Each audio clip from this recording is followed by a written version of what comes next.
अखिलेश यादव ने जब सबसे पहले 6 सीटों की घोषणा की, उसमें गाजियाबाद का नाम नहीं था। यानी जो 9 में से 6 सीट अखिलेश यादव की प्राथमिकता की थी, उसमें गाजियाबाद का नाम नहीं था। उन्होंने कांग्रेस के लिए छोड़ दी सीट, लेकिन कांग्रेस ने भी गाजियाबाद में अपना उम्मीदवार खड़ा नहीं किया। अगर पिछले उपचुनाव को देखा जाए तो करीब 18 महापौर के उपचुनाव में करीब 18% के आसपास मतदान हुआ था। इस बार ये उम्मीद थी कि मतलब ज़्यादा से ज़्यादा 25%। गाजियाबाद विधानसभा सीट 56 पर आज उपचुनाव हुआ है और वोटिंग लोगों द्वारा की गई है। हालांकि वोटिंग परसेंटेज यहाँ काफ़ी कम रहा और लोगों का रुझान वोट के लिए कम नज़र आया। गाजियाबाद के वरिष्ठ पत्रकार हमारे साथ हैं, उनसे बात कर लेते हैं। क्या कुछ उन्हें लग रहा है कि कौन सी पार्टी किस स्थिति में है, क्योंकि जो वोटिंग है वो आज हुई है। सर, किस तरीके देखते हैं, आज वोटिंग हुई है, लोग कम संख्या में निकले हैं, क्या लगता है किस पार्टी का पल्ला सर भारी लग रहा है?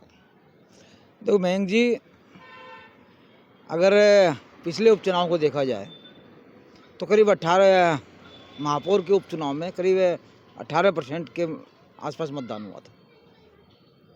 इस बार ये उम्मीद थी कि मतलब ज़्यादा से ज़्यादा 25% मतदान होगा, लेकिन अगर लोगों का उत्साह है और हमें उम्मीद है कि मतदान 35% से ऊपर रहेगा। और अब आप ये जानना चाह रहे हैं कि स्थिति क्या रहेगी, तो जैसा पहले कुछ नज़र आ रहा था उससे भिन्न इस समय का माहौल नज़र आया। चाहे दलित मतदाता हो, चाहे मुस्लिम मतदाता हो, इनमें बंटवारा स्पष्ट रूप से नज़र आ रहा है। सर, क्या कुछ असर रहेगा, ये जो वोट बटे हैं, अलग अलग पार्टियों में गए हैं, क्या असर पड़ेगा? किस पार्टी का असर पल्ला लगता है कि फिर भारी रहेगा? देखो, जिस प्रकार वोटों में बंटवारा हो रहा है उससे एक चीज़ स्पष्ट है कि भाजपा प्रत्याशी संजीव शर्मा का पलड़ा भारी है। और जो वर्तमान हालात को देखते हुए लगता है कि उनकी जो जीत है बड़े मार्जिन से होगी। और सर, मुकाबला किस किस पार्टियों के बीच बनना है? देखो, मेरा मानना है कि बाकी प्रत्याशी जो हैं, भाजपा के खिलाफ वाले प्रत्याशी हैं, वो दूसरे और तीसरे और चौथे नंबर की लड़ाई लड़ रहे हैं। ये स्पष्ट हो चुका है, इसमें कोई संशय नहीं है। और पहले ये माना जा रहा था कि इंडिया गठबंधन का जो प्रत्याशी है वो दूसरे नंबर पर रहेगा, लेकिन अब जिस तरह से वोट बट रहे हैं उसे देखते हुए ये महसूस हो रहा है कि सभी जो है वो दूसरे नंबर पे आने के लिए संघर्ष कर रहे हैं। चलिए, और भी सीनियर वरिष्ठ पत्रकार हैं, उनसे बात कर लेते हैं। सर, नाम और पर्चा बता दीजिए सर।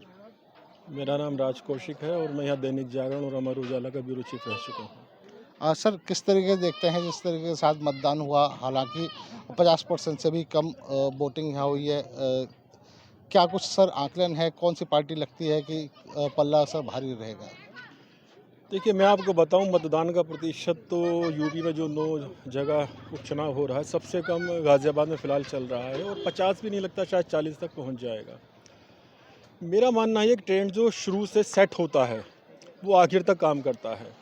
गाज़ियाबाद को लेकर आप देखिएगा कि अखिलेश यादव ने जब सबसे पहले 6 सीटों की घोषणा की, उसमें गाज़ियाबाद का नाम नहीं था। यानी जो 9 में से 6 सीट अखिलेश यादव की प्राथमिकता की थी, उसमें गाज़ियाबाद का नाम नहीं था। उन्होंने कांग्रेस के लिए छोड़ दी सीट, लेकिन कांग्रेस ने भी गाज़ियाबाद में अपना उम्मीदवार खड़ा नहीं किया। यानी गाज़ियाबाद ना तो अखिलेश यादव की प्राथमिकता में रहा है और ना ही कांग्रेस की प्राथमिकता में रहा है।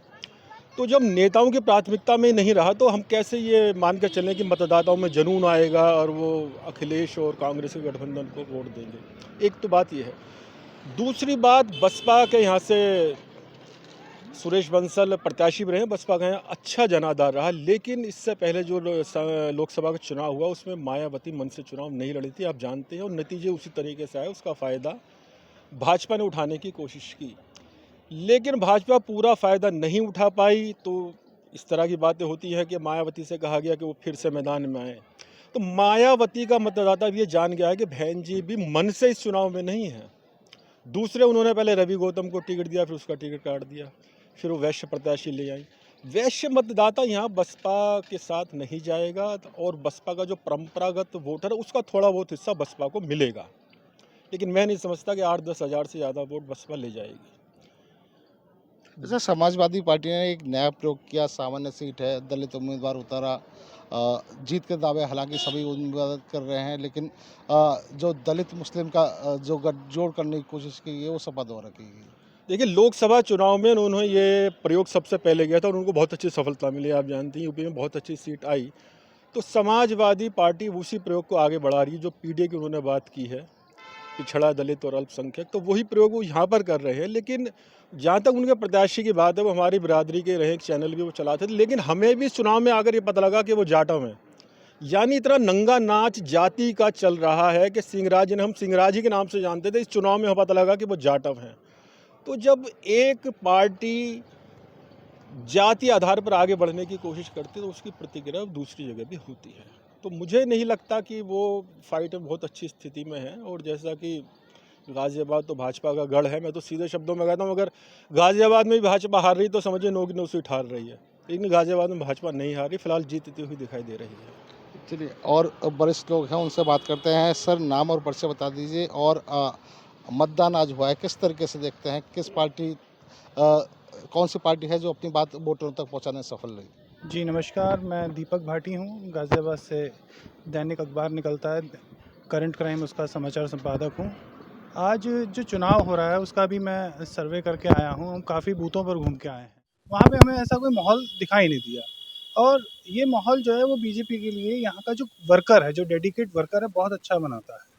यहाँ का वर्कर पूरी ताकत से इस वक्त अपने कैंडिडेट संजीव शर्मा को चुनाव लड़ा रहा है। सर, मुस्लिम एरिया में भी आप घूमेंगे, वहाँ क्या स्थिति सर नजर आ रही है?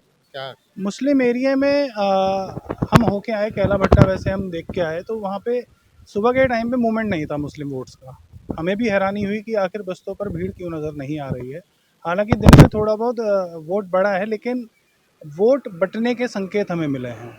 तो जो एक मुश्त हमें लग रहा था कि गठबंधन उम्मीदवार को एक मुश्त वोट मिलेगा, वो मिलता हुआ शायद नहीं दिख रहा है। क्योंकि वहाँ पे जो हमें पता चला, ये पता चला कि पर्चियाँ उनके घरों तक कैंडिडेट या पार्टी संगठन की ओर से नहीं उपलब्ध करा पाई, जिसकी वजह भी वोटर्स का कम निकलना लग रहा है।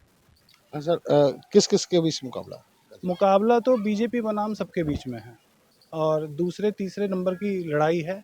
संजीव शर्मा, जिस हिसाब से पोलिंग हो रहा है, मेरे को लगता है कि 30% के आसपास पोल होगा और इस 30% के पोल में भी एक अच्छे मार्जिन के साथ संजीव शर्मा आगे रहने हैं। इसके बाद बाकी कैंडिडेट का नंबर आएगा। चलिए, गाजियाबाद में और भी पत्रकार हैं, उनसे भी बात कर लेते हैं। सर, क्या नाम है, क्या परिचय? मेरा नाम तौशीक करदम है। मैं दैनिक सवेरा का संवाददाता हूँ गाजीपुर से। सर, चुनाव आज कवर किया है, वोटिंग आज हुई है, किस तरीके से देखते हैं कि वोटिंग परसेंटेज, हालांकि प्रशासन कोशिश कर रहा था बढ़ाया जाए, लेकिन फिर एक बार गाजियाबाद का वोटिंग परसेंटेज सबसे कम रहा, क्या असर इसका चुनाव पर पड़ेगा और किस तरीके से सर जो लड़ाई है, चुनावी लड़ाई, वो उसको किस नज़र से देखते हैं? देखिए, सीधी सी बात है, उपचुनाव में एक तो मतदाताओं में रुझान नहीं है, दूसरा आज वर्किंग डे है। यहाँ दिल्ली के करीब होने के कारण लोग दिल्ली जॉब पे जाते हैं, तो इसीलिए भी एक कम है कि लोग मतदान केंद्रों पे नहीं पहुँच पाए हैं। दूसरा देखा जाए तो ग्राउंड पे जाकर हमने काफ़ी कुछ देखा है।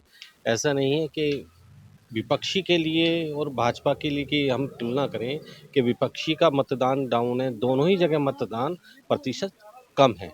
लेकिन जहाँ तक मेरी नज़र आ रही है, जो बूथों पे दिख रहा वैसा नहीं है। भाजपा का संगठन बड़ा होने के कारण आसपास के और ज़िले के अनेक जगह के भी कार्यकर्ता बूथों पर दिख रहे हैं, पर्चों बस्तों पे दिख रहे हैं। इस वजह से लगता है कि हमें भाजपा की ज़्यादा भीड़ है, लेकिन मुझे लगता है सीधा मुकाबला समाजवादी पार्टी और बीजेपी के बीच सीधा हो रहा है। कुछ वोटें बट रही हैं, जा रही हैं, लेकिन ऐसा नहीं है कि भाजपा एक तरफा जीत रही है। दोनों के बीच चुनाव अभी है।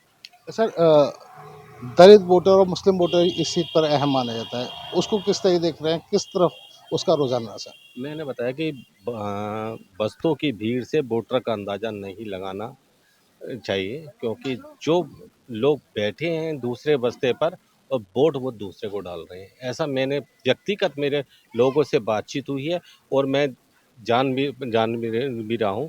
मैं क्यों दलित मतदाताओं से कई ऊपर मेरी बातचीत हुई है, वो दूसरे बस्ते पे बैठे थे और मतदान किसी और को कर गए हैं। उनकी मजबूरियाँ थी बस्ते पे चेहरा दिखाना, लेकिन उन्होंने मतदान कहीं और किया है। मुस्लिम एक तरफा नज़र आ रहा है।